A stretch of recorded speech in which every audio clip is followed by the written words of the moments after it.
여러분은 친딸처럼 품은 사람한테 등 뒤에서 칼 맞아 보신 적 있으세요? 저는 그 칼을 며느리한테 맞았습니다. 그것도 제 평생 모은 전 재산을 그 아이 손에 막 쥐어준 다음에요. 안녕하세요. 평생 새벽 도매시장에서 마른 오징어랑 멸치를 떼다 팔며 살아온 60대 여자입니다. 저는 이 나이 먹도록 손에서 비린내가 가실 날이 없었어요. 아무리 비누로 박박 문질러도 40년을 그 일을 하니까 이제는 손금 사이사이에 그 냄새가 아주 배어버렸더라고요. 젊었을 적엔 그게 참 부끄러웠는데 지금은요, 이 손으로 자식 하나 사람 만들었으니 부끄러울 것도 없다 싶어요. 저는 26에 시집을 와서 40에 남편을 먼저 보냈습니다. 의암이었어요. 그이가 좀 미련한 사람이라 명치가 아프다, 아프다 하면서도 병원 가면 돈 든다고 그 흔한 검사 한 번을 안 받았거든요.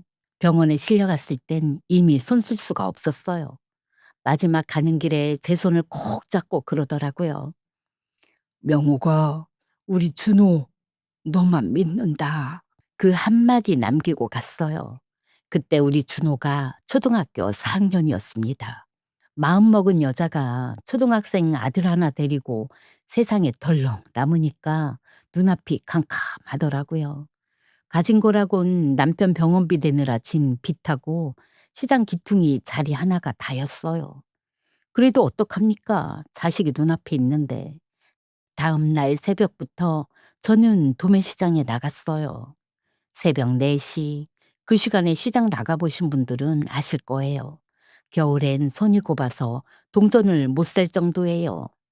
빨간 고무대야에 얼음물 받아 생선을 손질하다 보면 나중엔 손이 무뎌져서 칼에 베어도 아픈 줄을 몰라요. 허리춤엔 전대 하나 차고 손수레 끌고 새벽마다 도매상이랑 흥정하고 그 세월을 30년을 했네요. 장사 마치고 집에 오면 손에서 비린내가 진동을 하니까 어릴 적 우리 준호가 제 손을 잡기 싫어했어요. 냄새 난다고요. 그게 어찌나 서럽던지 화장실에서 혼자 운 적도 많았습니다. 그래도 그 비린내가 우리 준호 학원비며 책값을 다 만들어준 냄새였어요. 준호는 참 착한 애였어요.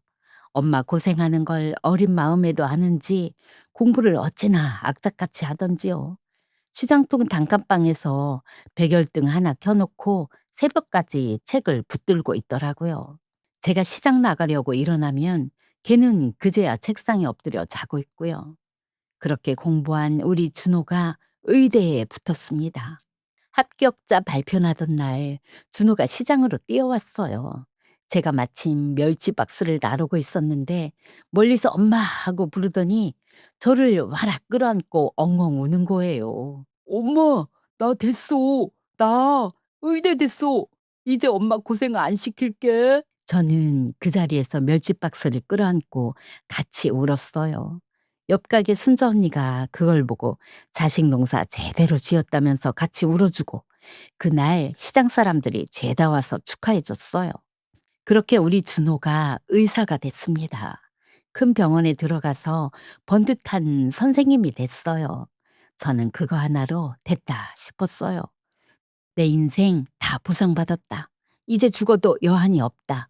그렇게 생각했어요. 그러던 어느 봄날이었어요. 우리 준호한테서 전화가 왔어요. 엄마, 나 만나는 사람 있어.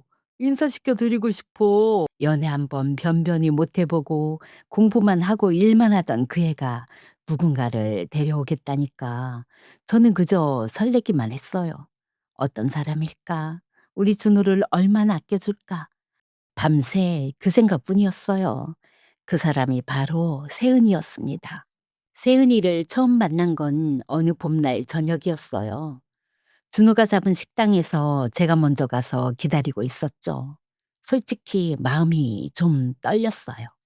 우리 준호가 처음으로 데려오는 색식감인데 비린내 나는 시어머니라고 속으로 흉이나 보지 않을까 별 생각이 다 들더라고요. 그런데 세은이가 문을 열고 들어오는데 첫인상이 참 고왔어요. 곱상하게 생기고 말씨도 차분하고요. 저를 보자마자 두 손을 공손하게 모으고 인사를 하더라고요. 어머님, 처음 뵙겠습니다. 세은이라고 합니다. 그러더니 제 손을 덥석 잡는 거예요. 글쎄 그 비린내 나는 손을요. 제가 깜짝 놀라서 손을 슬그머니 빼려고 하니까 세은이가 오히려 더 꼭 잡으면서 그래요. 어머님, 손이 참 따뜻하시네요. 이 손으로 준호 씨 키우셨다고 들었어요. 저 어머님 같은 분 정말 뵙고 싶었어요. 저는 그 말에 그만 마음이 사르르 녹아버렸어요. 그동안 누가 제 이 손을 따뜻하다고 잡아준 적이 없었거든요. 다들 비린내 난다고 슬그머니 피하기나 했지요. 밥 먹는 내내 세은이는 제 수저에 반찬을 올려주고 물컵이 비면 알아서 채워주고 어찌나 싹싹하던지요. 헤어질 때는 또 제 손을 잡고 그러더라고요. 어머님, 저는 친정엄마가 일찍 돌아가셔서요. 어머님을 친정엄마처럼 모시고 싶어요. 잘 부탁드려요. 그러면서 눈물까지 살짝 글썽이는 거예요. 집에 돌아오는 길에 준호가 물었어요. 세은이 어떠냐고요? 저는 그랬지요. 준호야, 너 복 받았다. 33시 어디 가서 또 만나겠니? 엄마는 아주 대만족이다. 다음날 시장에 나가서 순자 언니한테 자랑을 했어요. 언니, 우리 며느리감이 어찌나 참한지 몰라. 친정 엄마처럼 모시겠다는데 내가 더 잘해줘야지. 그랬더니 순자 언니가 멸치를 다듬다 말고 저를 빤히 보면서 그래요. 명호가, 사람은 천천히 봐라. 처음부터 너무 잘하는 사람은 한 번쯤 가만히 들여다볼 필요가 있어. 저는 언니가 괜히 트집 잡는다고 핀잔을 줬어요. 아유, 언니는 우리 세은이가 얼마나 착한데 그런 소리를 해. 세은이 친정은 형편이 넉넉지 않다고 했어요. 아버지는 일찍 돌아가시고 어머니도 안 계셔서 외삼촌 밑에서 컸다고요. 그런 얘기를 들으니까 저는 마음이 더 짠하더라고요. 아이고, 우리 준호처럼 일찍 부모 여의고 고생하며 컸구나. 둘이 서로 의지하면서 잘 살면 되겠다 싶었어요. 그래서 제가 그 손을 다시 잡고 그랬어요. 세은아, 친정에서 못해줘도 너무 서운해하지 마라. 시어머니 내가 친정엄마 몫까지 다 해줄 테니까. 결혼 준비는 일사천리로 진행됐어요. 상견례 자리엔 세은이 외삼촌 내외가 나오셨는데 조카가 이런 좋은 집안에 시집가게 돼서 얼마나 다행인지 모른다며 연신 고마워하시더라고요. 날짜를 잡고 예식장을 정하고 그렇게 하나하나 준비해가는 게 저는 어찌나 신이 나던지요. 평생 자식 짝지어주는 게 소원이었으니까요. 예단이며 살림이며 세은이가 챙기자는 대로 다 챙겨줬어요. 어머님, 이건 좀 과하지 않을까요? 하고 세은이가 사양하는 척을 하면 아니다. 내 며느리 시집 오는데 이 정도는 해야지. 하고 더 좋은 걸로 해줬어요. 그럴 때마다 세은이는 어머님 같은 시어머니가 어디 있냐며 사람들 앞에서 저를 축켜 세웠고요. 시장 아주머니들이 다들 부러워했어요. 며느리 복 터졌다고요. 그렇게 좋은 날들이 흘러갔어요. 그러다 마지막으로 제일 큰 문제가 하나 남았어요. 신혼집이었어요. 우리 준호가 의사라고 해도 이제 막 자리 잡은 젊은 의사가 무슨 돈이 그리 많겠어요. 병원 들어가면서 학자금 대출 갚느라 모아둔 돈이 한 1억 정도라고 하더라고요. 그런데 세은이가 받은 집이 있다고 했어요. 어느 날 셋이 같이 밥을 먹는데 세은이가 그래요. 어머님, 준호 씨 병원이랑 가깝고 동네도 좋은 데가 하나 있는데요. 좀 비싸긴 한데 그래도 신혼은 제대로 시작해야 평생 후회가 없다고들 하잖아요. 얼마냐고 물었더니 12억이래요. 제가 속으로 깜짝 놀랐죠. 12억이면 우리 준호가 모은 돈으로는 한참 모자라잖아요. 준호가 머뭇거리면서 그래요. 엄마, 그냥 우리 형편에 맞게 작은 데서 시작하면 돼. 세은이도 무리하지 말자. 그런데 세은이가 말을 살짝 자르더라고요. "아니에요, 준호 씨. 제가 무리하자는 게 아니라 그냥 좋은 데가 있어서 말씀드린 거예요. 어머님이 어떻게 생각하실까 싶어서요." 그러면서 저를 슬쩍 보는데 그 눈빛이 어찌나 애처롭던지요. 저는 그 자리에서 마음을 정했어요. "준호야, 엄마한테 돈 있다." 사실 저는 그 30년 장사하면서 한 푼 두 푼 모은 돈이 있었어요. 제 노후 자금이었어요. 늙어서 자식한테 손 안 벌리고 병들어도 아쉬운 소리 안 하려고 정말 안 먹고 안 입고 모은 돈 3억 이었어요. 그 3억 이 저한테 어떤 돈이냐면요. 한겨울에 보일러 기름값 아끼겠다고 전기장판 하나로 버티면서 모은 돈이에요. 시장에서 다른 아주머니들 점심으로 국밥 한 그릇 사 먹을 때 저는 집에서 싸운 찬밥에 김치 하나로 때우면서 모은 돈이에요. 그 3억 이요. 그걸 제가 그 자리에서 내놨어요. "준호야, 엄마가 3억 보탤게. 네가 모은 1억에 엄마 3억 더하면 4억 이고 모자란 건 대출 좀 받자. 신혼집인데 좋은 데서 시작해야지." 준호가 펄쩍 뛰었어요. "엄마, 그건 엄마 노후 자금이잖아. 안 돼. 절대 안 돼." 그런데 그 순간 세은이 표정이 어땠는지 아세요? 환하게 폈어요. 그러더니 제 손을 또 잡으면서 "어머님, 정말 그렇게까지 해 주시는 거예요? 어머님, 제가 평생 이 은혜 잊지 않을게요. 정말 잘 모실게요." 하면서 우는 거예요. 저도 같이 울었어요.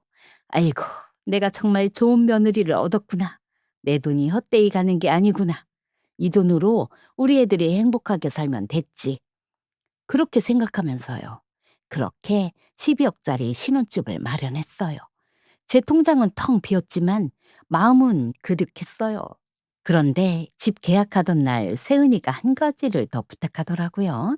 "어머님, 그런데 집 명의를 준호 씨랑 저 공동 명의로 하면 안 될까요?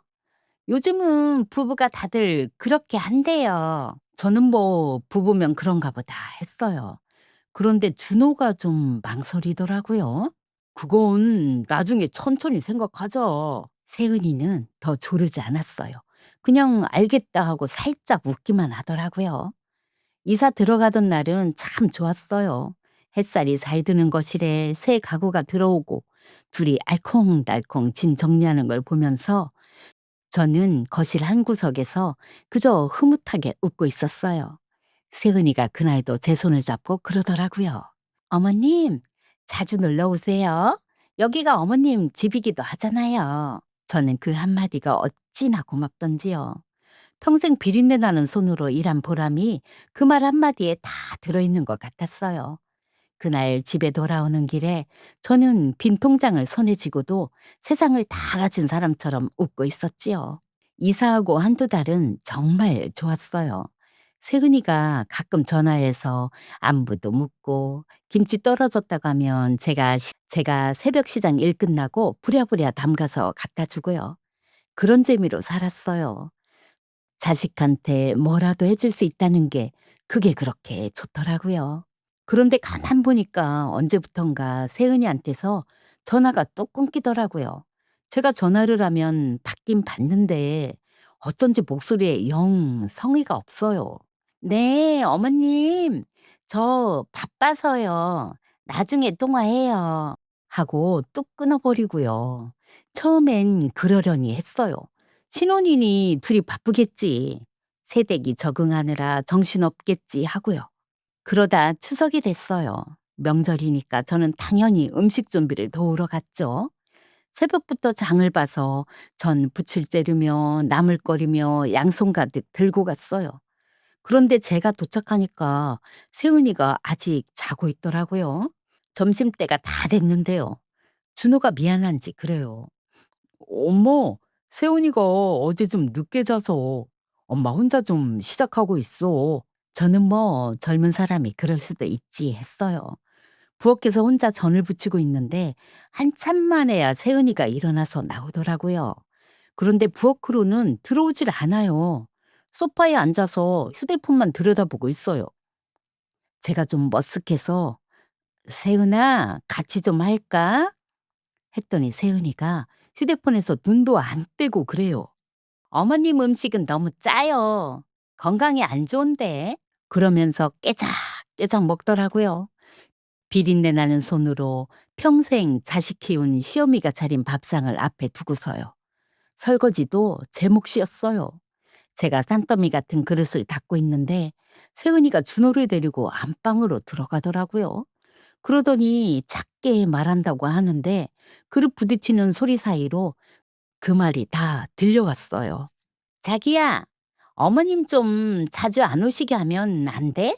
명절 때마다 오셔서 음식 냄새 풍기고 솔직히 어머님 손에서 나는 그 비린내 옷에까지 배잖아. 우리 집은 좀 격이 있어야 하는데 손님이라도 오면 어떡해." 격, 우리 집이 격이 있어야 한다고요? 그 10억짜리 집, 제 노후자금 3억이 들어간 그 집이요. 그 비린내가 바로 그 집을 사준 손에서 나는 냄새인데 말이에요. 준호는 뭐라고 했냐고요? 아무 말도 안 하더라고요.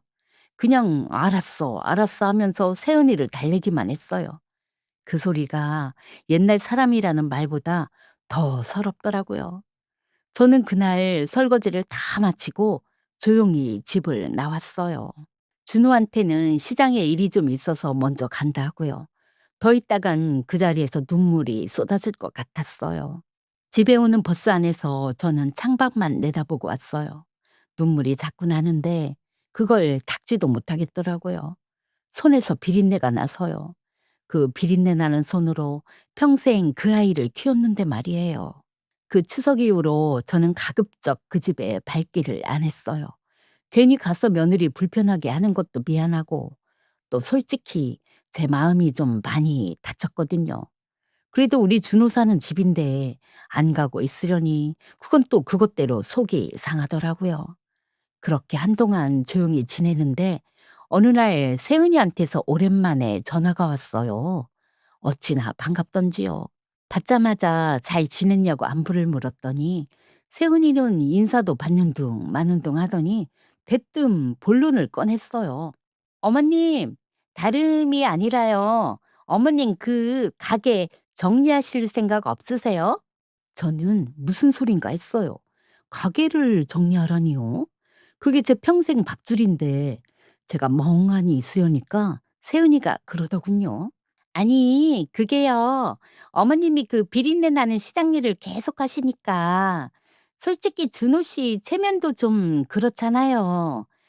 의사 어머니가 생선 장수라고 하면 남들이 어떻게 보겠어요? 그러니까 가게에 접으시고 공기 좋은 시골 같은 데 내려가셔서 편하게 지내시는 게 어머님한테도 좋고 저희한테도 좋지 않겠어요?" 그러니까 세은이 말은 제가 창피하니까 멀리 시골로 좀 꺼져 달라는 거였어요. 겨우 정신을 차리고 제가 그랬어요. "세은아, 그 가게가 엄마 평생 일군 건데 시골은 무슨 시골이니? 엄마는 여기가 좋은데?"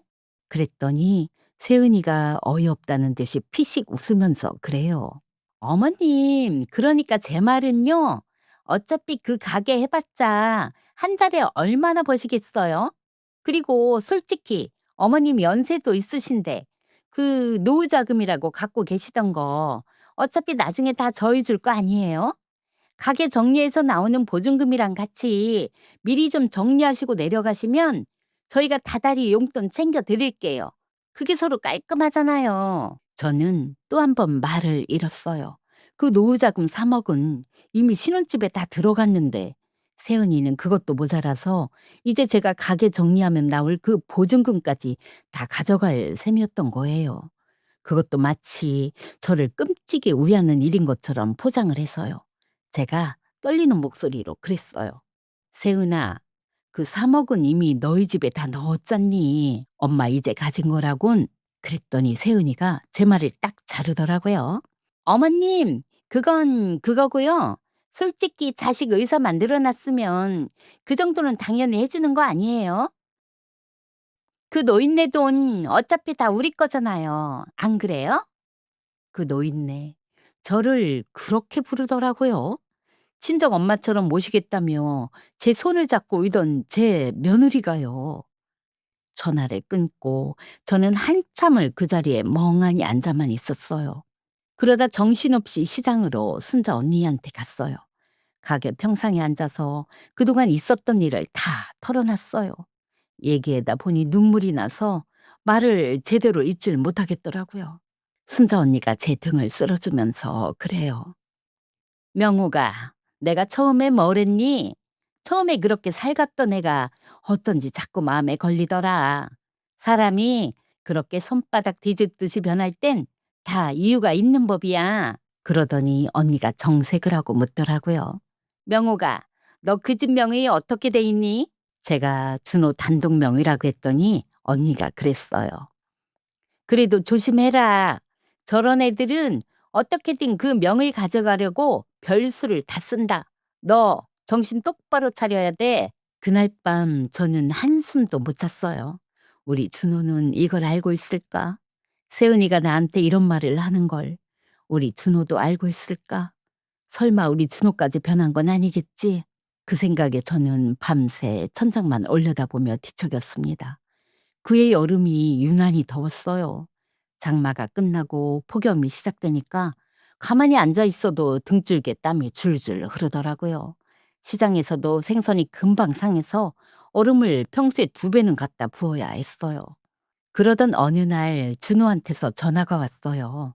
한동안 연락이 뜸했던 터라 어찌나 반갑던지요. 그런데 목소리가 좀 다급해요.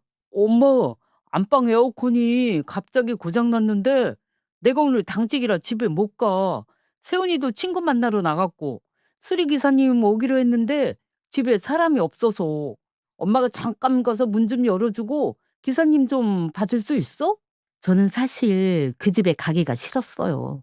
며느리한테 그런 소리를 듣고 나서는 더요. 그런데 우리 준호가 부탁을 하니까 또 거절을 못 하겠더라고요. 결국 그 집에 갔어요.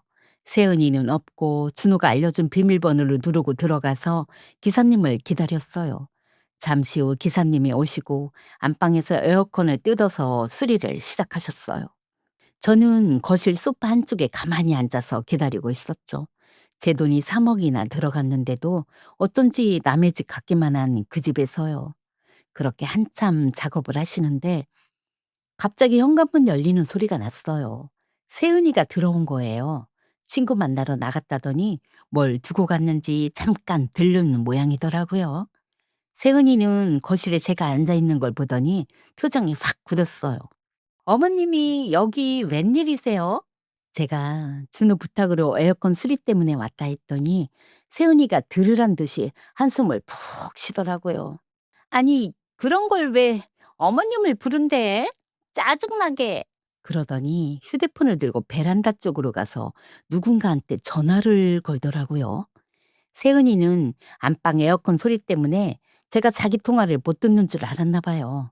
그런데 하필 그 순간 안방에서 기사님이 작업을 잠깐 멈추셨거든요. 기계 소리가 뚝 그치니까 베란다에서 하는 세은이 통화 소리가 저한테도 그리고 안방에 계시던 기사님한테도 뚜렷하게 다 들렸어요. 세은이가 목소리를 낮추고 하지만 분명하게 이러더라고요. 오빠, 조금만 더 참아. 진짜 얼마 안 남았어. 집 명의만 내 앞으로 넘어오면 그 인간이랑은 바로 끝낼 거야. 그 의사 새끼한테 들어둔 보험만 깔끔하게 정리되면 우리 둘이 그 돈으로 새로 시작하면 되잖아. 저는 그 자리에서 심장이 쿵 하고 내려앉았어요. 그 인간이라는 게 우리 준호잖아요. 의사 새끼라는 게 우리 준호잖아요. 보험이라니? 무슨 보험? 명의를 넘기면 끝낸다니. 오빠라니? 그 오빠가 대체 누군데? 세은이는 통화를 마치고 방에 들어가서 뭘 챙기더니 저한테는 눈길 한 번 안 주고 다시 윙 하니 나가버렸어요. 어머님, 가실 때 문 잘 잠그고 가세요. 그 말 한마디만 툭 던지고요. 세은이가 나가고 저는 다리에 힘이 풀려서 소파에 그대로 주저앉았어요. 손이 덜덜 떨리는데 머릿속이 새하얘지더라고요. 방금 들은 그 말이 무슨 뜻인지 알 것 같으면서도 차마 믿고 싶지가 않았어요. 그때 안방에서 기사님이 나오셨어요. 한 예순쯤 되어 보이는 점잖은 분이셨어요. 그분이 잠깐 머뭇거리시더니 저한테 조심스럽게 다가와서 그러시는 거예요. "저 사모님, 제가 끼어들 일은 아닌데요. 방금 그 통화 내용이 아무래도 그냥 넘길 일이 아닌 것 같아서요." 기사님 말씀이 당신도 예전에 비슷한 일을 한번 겪은 적이 있다고, 그래서 남의 일 같지가 않다고요. 사모님, 혹시 저 안방 화장대 위에 노트 같은 게 하나 펼쳐져 있던데 제가 일부러 본 건 아니고 눈에 들어왔는데 그게 좀 보셔야 할 것 같습니다. 저는 비틀거리면서 안방으로 들어갔어요. 화장대 위에 세은이가 평소에 가계부 겸 일기처럼 쓰던 노트가 한 권 펼쳐진 채로 놓여 있더라고요. 거기엔 차마 입에 담기도 힘든 것들이 적혀 있었어요. 날짜별로 계획이 적혀 있더라고요. 명의 이전, 100일 안에 뭐 이런 식으로요. 준우 명의로 된 12억짜리 집을 어떻게든 공동 명의로 돌렸다가 자기 단독으로 빼돌리려는 계획이었어요. 그리고 그 옆에 보험 5억이라고 적힌 글자. 우리 준우 앞으로 5억짜리 사망보험을 들어놓고 수익자를 자기 이름으로 해뒀다는 거였어요. 그뿐만이 아니었어요. 노트 사이에 종이 한 장이 끼워져 있었는데 사용증이었어요. 세은이 이름하고 제가 난생 처음 보는 어떤 남자 이름이 나란히 적힌 사용증. 두 사람이 함께 빌린 돈이 2억이더라고요. 아까 그 오빠라는 사람하고요. 그러니까 세은이는 처음부터 우리 준호를 사랑한 게 아니었어요. 따로 만나는 남자가 있었고 그 남자랑 같이 진 빚이 있었고 그 빚을 갚고 둘이 새 출발하려고 우리 준호한테 작정하고 접근한 거였어요.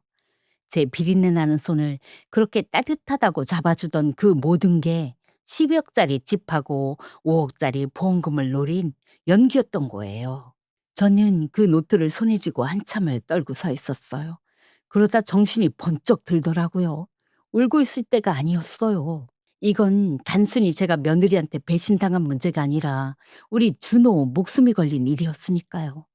저는 떨리는 손으로 휴대폰을 꺼내서 그 노트를, 그 차용증을 한 장 한 장 사진으로 찍었어요. 펼쳐진 페이지부터 앞뒤로 다요. 그리고 화장대 위에 있던 그대로 흐트러지지 않고 똑같이 놓아두었어요. 그리고 기사님께 정중하게 부탁드렸어요. 기사님, 정말 염치 없는 부탁인데 혹시 나중에 필요하면 오늘 들으신 그 통화 내용을 한 번만 증언해 주실 수 있을까요? 기사님은 잠깐 생각하시더니 명함을 한 장 꺼내 주시면서 그러셨어요. 자식 지키는 일인데요. 연락 주세요. 제가 들은 그대로 말씀드리겠습니다. 저는 그 명함을 꼭 쥐고 그 집을 나왔어요. 집에 돌아온 그날 밤 저는 한숨도 못 잤어요. 하지만 이번엔 울지 않았어요. 평생 시장에서 달고 달게 장사를 한 사람이거든요. 분할수록 더 조용해지는 법을 그 세월이 저한테 가르쳐 줬어요. 여기서 그날로 준호한테 달려가서 "네 색시가 이런 사람이다." 하고 펄펄 뛰었으면 세훈이는 다 잡아뗐을 거예요. 노트는 그냥 끄적인 거다. 사용증은 사정이 있다. 시어머니가 모함한다. 그러고는 그 사이에 증거를 싹 없앴겠죠. 그래서 저는 절대로 티를 내지 않기로 했어요. 다음날 아침 난생 처음 변호사 사무실 문을 열었어요. 제가 찍어온 사진을 한참 보시던 변호사님이 그러시더라고요. "어머님, 이건 단순한 부부싸움이 아닙니다. 사망보험에 배우자를 걸어두고 명의까지 빼돌리려는 정황이에요. 아드님이 지금 위험합니다. 절대 서두르지 마시고 빈틈없이 가셔야 합니다." 저는 두 가지를 조용히 동시에 했어요. 하나는 진명이 준호를 병원 근처 카페로 불러내서 흥분하지 않고 사진을 보여줬어요. 사용증에 낯선 남자 이름, 보험 5억, 명의 이전 계획을 다 본 우리 준호가 그 카페에서 어린애처럼 엉엉 울더라고요. "엄마, 나 진짜 세훈이 믿었는데." 저는 그 손을 꼭 잡고 그랬어요. "준호야, 우는 건 나중에 해. 지금은 정신 차려야 한다. 엄마가 지킬게. 너는 그냥 엄마가 시키는 대로만 해." 준호는 그날로 그 집 명의의 세은이가 손도 못 대게 법적으로 다 묶어뒀어요. 보험도 정리하고요. 둘은 증거였어요. 기사님이 통화 증언을 약속해 주셨고 변호사님은 합법적인 방법으로 그 오빠라는 남자와의 관계, 둘이 함께 진 2억의 빚, 결혼 전부터의 사이까지 하나하나 모았어요. 그동안 저는 세은이 앞에서 아무렇지 않은 척을 했어요. 명절 음식 차리라면 차리고 시골 가시라면 그래 생각해 볼게 하고요. 그 사람 얼굴 보고 웃어주는 게 평생 제일 힘든 일이었어요. 속은 새까맣게 타들어가는데도요. 그리고 모든 게 준비된 어느 날 세은이가 제 발로 걸려들었어요. 세은이가 집 명의를 제 앞으로 돌리려고 움직였던 모양이에요. 그런데 다 막혀 있으니까 씩씩거리면서 저를 그 집으로 불러내더라고요. 따지려고요. 자기가 아직도 칼자루를 쥐고 있는 줄 알았던 거죠. 제가 들어서자마자 세은이가 쏘아붙였어요. 어머님, 대체 무슨 짓을 하신 거예요? 집 명의가 왜 묶여 있어요? 어머님이 손 쓰신 거예요? 저는 아무 말 없이 식탁에 앉았어요. 그리고 가방에서 서류 봉투를 하나 꺼내 세은이 앞에 조용히 내려놨어요. 열어봐라. 세은이가 짜증스럽게 봉투를 열었어요. 그런데 그 안에서 자기 일기장 사진이, 차용증 사진이 한 장 한 장 나오는 걸 보더니 그 기세등등하던 얼굴이 천천히 하얗게 질리더라고요.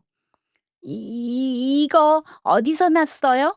이거 다 조작이잖아요. 어머님이 꾸민 거잖아요. 목소리가 떨리고 있었어요. 저는 그 떨리는 얼굴을 가만히 보다가 아주 조용히 한 장씩 짚어줬어요. 이건 네 글씨로 적은 명의 이전 100일안에다. 이건 네 이름하고 그 남자 이름이 나란히 적힌 사용증이고 둘이 빌린 돈이 2억이더구나. 아까 그 오빠라는 사람하고. 세은이가 입만 벙긋거리고 말을 못했어요. 저는 마지막 한 장을 짚었어요. 제가 제일 짚고 싶지 않았던 그 한 장을요. 그리고 이건 네가 우리 준우 앞으로 들어둔 거더라. 사망보험 5억짜리. 수익자는 네 이름으로 해놨고. 집안이 쥐죽은 듯 조용해졌어요. 저는 세은이 눈을 똑바로 봤어요. 소리 한 번 안 높이고요. 세은아, 나는 평생 이 비린내 나는 손으로 그 아이를 키웠다. 새벽마다 얼음물에 손 담가가면서 그 자식 하나 사람 만들겠다고. 그런데 너는 그 아이 목숨에 값을 매겼어. 5억이라고 써놨더라. 그 말에 세은이가 무너졌어요. 그 자리에 주저앉아서 울기 시작하더라고요. 어머니, 그건 그냥 보험이고, 제가 진짜로 그러려던 건 아니에요. 한 번만 봐주세요. 네? 어머니. 저는 자리에서 일어섰어요. 더 들을 것도 없었으니까요. 변호사랑 얘기해라. 소송은 이미 들어갔다. 그리고 그 집을 나왔어요. 등 뒤에서 세은이 우는 소리가 났지만 저는 한 번도 돌아보지 않았어요. 그 뒤는 굳이 길게 말하지 않아도 되겠죠? 소송에서 세은이는 의절이 한 푼 못 받았어요. 그렇게 노리던 12억 집은 손도 못 댔고 5억 보험은 물거품이 됐어요. 거기다 사기 혐의까지 받게 됐고요. 본인 글씨, 본인 이름이 다 증거로 나오는데 무슨 수로 빠져나가겠어요? 그리고 그 오빠라는 남자요. 일이 커지니까 누구보다 빠르게 발을 빼더라고요. 나는 모르는 일이다. 다 세윤이가 시킨 거다 하면서요. 둘이 함께 진 2억의 빚은 그 남자가 쏙 빠지는 바람에 고스란히 세은이 혼자 떠안았어요. 손잡고 새 출발하겠다던 사람들이 일이 틀어지니까 제일 먼저 서로를 버리더라고요. 상견례 때 조카 잘 부탁한다며 제 손을 그렇게 잡던 세은이 외삼촌한테서도 전화가 왔어요. 차마 고개를 못 들겠다는 목소리로요. 사장님, 면목이 없습니다. 제가 그 아이를 잘못 봤습니다. 정말 죄송합니다. 저는 그저 어른이 무슨 죄가 있겠어요. 하고는 조용히 끊었어요. 세은이는 결국 그 으리으리한 12억 집에서 자기 짐을 싸서 나갔어요. 들어올 땐 좋은 차에 짐을 싣고 들어왔는데 나갈 땐 작은 트럭 한 대에 박스 몇 개가 다였다고 하더라고요. 이제 다 끝났다 싶던 어느 날이었어요. 제가 시장에서 마른 오징어를 다듬고 있는데 누가 제 앞에 와서 섰어요. 고개를 들어보니 세은이었어요. 그 비린내 난다고 창피하다고 어머니더러 떠나라던 바로 그 시장에 세은이가 제 발로 찾아온 거예요. 행색이 말이 아니더라고요. 그 곱던 얼굴이 푸석푸석하고요. 어머님, 세은이가 울먹이면서 그래요. 저 진짜 갈 데가 없어요. 빚쟁이들이 매일같이. 어머님, 제가 정말, 정말 잘못했어요. 그 1,000,000원만, 1,000,000원이라도 좀 도와주시면 안 돼요? 어머님은 그 정도는 있으시잖아요. 네? 마침 옆 가게 순자 언니가 그 꼴을 다 보고 있었어요. 언니가 뭐라고 한마디 쏘아붙이려는 걸 제가 손짓으로 가만히 말렸어요. 저는 다듬던 오징어를 내려놓고 그 비린내 나는 손을 앞치마에 쓱 닦았어요. 그리고는 세은이를 똑바로 봤어요. 역시 소리 한 번 안 높이고요. 세은아, 너 처음 만난 날 내 이 손을 잡고 그랬지? 따뜻하다고.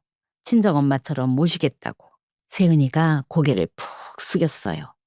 이 손이 비린내 난다고 네가 그렇게 싫어하던 이 손이 우리 준호 의사 만든 손이다. 그리고 너는 그 준호 목숨에 5억짜리 값을 매긴 사람이고. 저는 전대에서 돈을 꺼내지 않았어요. 단돈 한 푼도요. 1,000,000원이 아니라 1,000원도 없다. 그 빚 이어 누구한테 손 벌릴 생각 말고 네 그 두 손으로 벌어서 갚아라. 비린내 나는 일이라도 괜찮으니까 사람답게 벌어서 갚아. 그게 내가 너한테 해줄 수 있는 마지막 말이다. 그리고 저는 다시 오징어를 집어들었어요. 세은이는 한참을 그 자리에 서 있다가 결국 아무 말도 못하고 돌아서더라고요. 그 뒷모습을 저는 보지 않았어요. 그냥 묵묵히 제 일을 했어요. 세은이가 시장 골목을 빠져나가고 순자 언니가 제 어깨를 툭 치면서 그러더라고요. 명우가 잘했다. 참 잘했다. 저는 그제야 참고 또 참았던 숨을 길게 한번 내쉬었습니다. 세윤이가 떠나고 우리 준호는 한동안 많이 힘들어했어요. 그 좋은 병원 일도 손에 안 잡히는지 며칠을 넋나간 사람처럼 지내더라고요. 사람을 잘못 봤다는 자책에 엄마 노후자금까지 그런 일에 휘말리게 했다는 죄책감까지 겹쳐서요. 밥도 잘 못 먹고 잠도 설치고요. 어느 날 밤엔 다 큰아들이 제 무릎을 베고 눕더라고요. 초등학교 4학년 제 아빠 떠나보내던 그때처럼요. 엄마, 나 바보 같지? 의사랍시고 똑똑한 척은 다 하면서 정작 제일 가까운 사람 하나를 못 알아봤어. 저는 그 머리를 쓸어주면서 그랬어요. 준호야, 네가 못나서 속은 게 아니야. 네 마음이 따뜻해서 그런 거다. 따뜻한 사람이 원래 잘 속는 법이거든. 엄마는 우리 준호가 그렇게 따뜻한 사람이라 오히려 고맙다. 그날 준호가 제 무릎에 얼굴을 묻고 한참을 울었어요. 그러고 나니 좀 후련해졌는지 다음 날부터 조금씩 기운을 차리더라고요. 시간이 약이라는 말 정말 맞더라고요. 우리 준호도 다시 환자들 돌보고 농담도 하고 웃기도 하고요. 요즘은 쉬는 날이면 제 가게에 나와요. 그 비린내 나는 시장에요. 와서는 저랑 같이 마른 오징어도 다듬고 멸치 박스도 나르고 그래요. 하루는 같이 오징어를 다듬는데 준호가 제 손을 가만히 잡더라고요. 어릴 적엔 냄새 난다고 그렇게 빼던 그 손을요. 그러더니 그래요. 엄마, 나 어릴 때 엄마 손잡기 싫어했던 거 그거 평생 후회해. 엄마 손이 세상에서 제일 따뜻한 손인데. 저는 코끝이 찡해서 괜히 애먼 오징어만 더 세게 다듬었어요.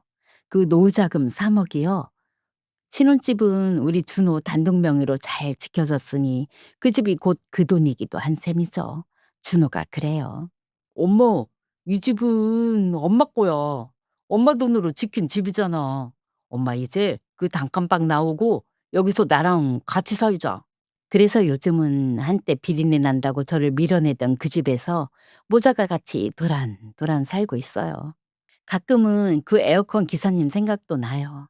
그분이 그날 그 한마디를 안 해주셨더라면, 그 노트를 안 알려주셨더라면 생각만 해도 아찔하거든요. 그래서 명절이면 제가 직접 담근 김치에 제일 좋은 마른 생선 골라서 그댁에 들고 가요. 기사님은 한사코 손사래를 치시지만 저한텐 그분이 평생 은인이에요. 그저께는 준호가 병원에서 좋은 일이 있었다며 케이크를 하나 사들고 왔어요. 작은 거실에 둘이 마주 앉아서 그 케이크를 나눠 먹는데 남편 떠나보내고 그 캄캄한 새벽 손수레 끌고 시장에 처음 나가던 날에 제가 문득 떠오르더라고요. 그날의 저한테 지금 이 작은 거실이 꼭 꿈처럼 느껴졌어요. 비린내 나는 이 손으로 저는 결국 제일 소중한 걸 지켜냈어요. 빈 통장 하나 남았어도 제 곁엔 우리 준호가 있고요. 저는 그거면 됐어요. 그거면 충분합니다. 휴, 여러분 오늘 사연 어떠셨나요? 이 사연 들으시면서 가슴 많이 졸이셨지요? 저는 명옥 어머님이 그 일기장을 펼쳐보시던 대목에서 그만 들고 있던 찻잔을 가만히 내려놓고 말았답니다. 참 비린내 나는 손이라고 하셨지요. 새벽 4시 얼음물에 손 담가가며 자식 하나 사람 만든 그 손. 세상에 그 손보다 더 따뜻하고 귀한 손이 또 어디 있겠어요. 그런데 그 손을 따뜻하다고 잡아주던 사람이 알고 보니 그 손이 평생 일군 모든 걸 노리고 있었다니 생각할수록 마음이 먹먹합니다. 그래도 우리 어머님 끝까지 흔들리지 않으셨지요. 소리 한 번 안 높이고 화 한 번 안 내시고 그저 묵묵히 당신 자식을 지켜내셨어요. 저는 그게 진짜 어른의 힘이라고 생각해요. 화를 내지 않아서 오히려 더 무서운 사람. 제 자식 지키는 부모 앞에서는 그 어떤 욕심도 결국 무릎을 꿇는 법이더라고요. 여러분, 오늘 이 이야기가 우리한테 슬쩍 일러주는 게 있다면요. 사람의 진심이란 건 향기 같아서 아무리 곱게 포장을 해도 결국엔 그 냄새가 새어나온다는 거예요. 너무 빨리, 너무 달콤하게 다가오는 사람은 한 번쯤 천천히 들여다보셔도 결코 늦지 않습니다. 그리고 또 하나, 자식 일에 부모 마음이 이상하게 걸릴 때 그 직감 함부로 흘려보내지 마세요. 다 까닭이 있어서 드는 마음이거든요.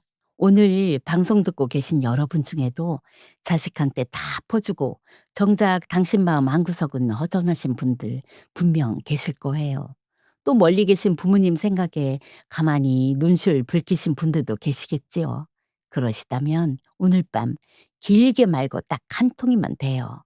밥은 잘 챙겨 먹었니? 엄마 별일 없으시죠? 그 한마디면 충분합니다. 그 짧은 한마디가 누군가에겐 내일 하루를 살아갈 힘이 되거든요. 오늘 사연이 마음에 닿으셨다면 명옥 어머님께 따뜻한 응원의 댓글 한 줄 남겨주세요. 어머님이 분명 그 댓글들을 보시면서 큰 위로를 받으실 거예요. 그리고 이런 이야기 더 함께 나누고 싶으시면 구독과 좋아요, 알림 설정까지 꾹 눌러주시고요. 여러분의 사연도 언제나 기다리고 있습니다. 가슴 깊이 묻어두신 이야기가 있으시다면 친정엄마한테 털어놓듯 편하게 보내주세요. 제가 한자 한자 정성껏 읽어드리겠습니다. 이제 장마가 시작되는 계절이네요.